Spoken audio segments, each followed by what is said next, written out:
దేవునికి దక్కాల్సినటువంటి మహిమను దక్కనీయకుండా తను స్వీకరించడానికి పూనుకొన్నందున తన నాశనము తనకే వచ్చింది. ఇదొక్కటే కాదు, క్రొత్త నిబంధనలో కూడా హేరోదు రాజవస్త్రములు ధరించిన వాడై కొన్ని మాటలు పలికాడట. ఆ పలికిన మాటలు ప్రజలు విని, ఆహా ఇది దైవస్వరమే కానీ మానవ స్వరము కాదు అన్నప్పుడు వాడేం చేయాలి? నా నోట నుండి పలికించిన దేవునికి స్తోత్రాలు అని దేవుని మహిమపరచాలి, ప్రజల ఘనతంతా దేవుని వైపు తిప్పాలి. కానీ వాడేం చేశాడు? దేవుని మహిమపరచలేదట. దేవుని మహిమపరచనందున హేరోదు పురుగులు పడి చచ్చెను. ఎంత డేంజరో చూడండి. దేవుని మహిమపరచనందున హేరోదుకి ఏ గతి పట్టిందంటే పురుగులు పడి చచ్చాడని ఉంది. ఇది సందర్భంలో వచ్చింది కాబట్టి చెప్తున్నాను. ఆత్మీయ బిడ్డలు మీరు అందరూ ఉన్నారు. ఏ రూపేణైనా మనం ప్రజల ద్వారా ప్రశంస పొందుతున్నప్పుడు గుర్తుపెట్టుకో, ప్రశంసకు పాత్రుడవు నువ్వు, నేను కాదు. ప్రశంసకు పాత్రుడు నా ప్రభు, మన ప్రభు అయిన యేసుక్రీస్తు ఒక్కడే.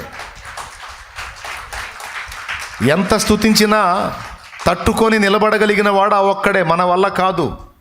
ప్రజలు మనల్ని పొగిడారంటే పోయి బురదగుంటలో పడతాం, మన నాశనం మనమే తెచ్చుకుంటాం. అందుకే ఎప్పుడు ప్రజల పొగడతను ఆశించొద్దు, పొగిడినందున ఉప్పొంగొద్దు, విమర్శించినందున కృంగొద్దు.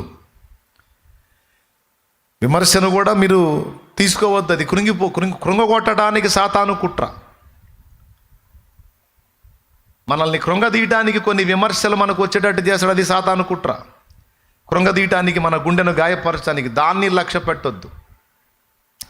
జాన్ హైడ్ అనే దైవజనుడు అన్నాడు, దూషణ భూషణలన్నీ నా ప్రభువుకే చెందును.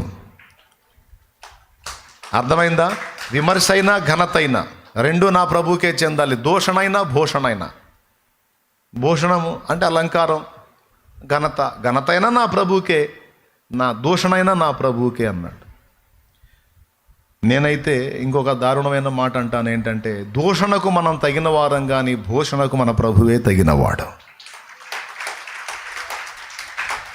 దూషణకు మనం తగిన వాళ్ళమే, ఎందుకంటే మనం మంచి వారము కాము.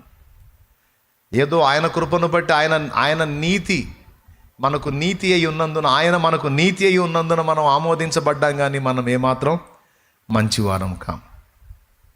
కనుక దూషణకు మనం పాత్రులమే కానీ భూషణకు మాత్రం మన ప్రభు పాత్రుడు. ఇది లైఫ్ లాంగ్ గుర్తుపెట్టుకోండి.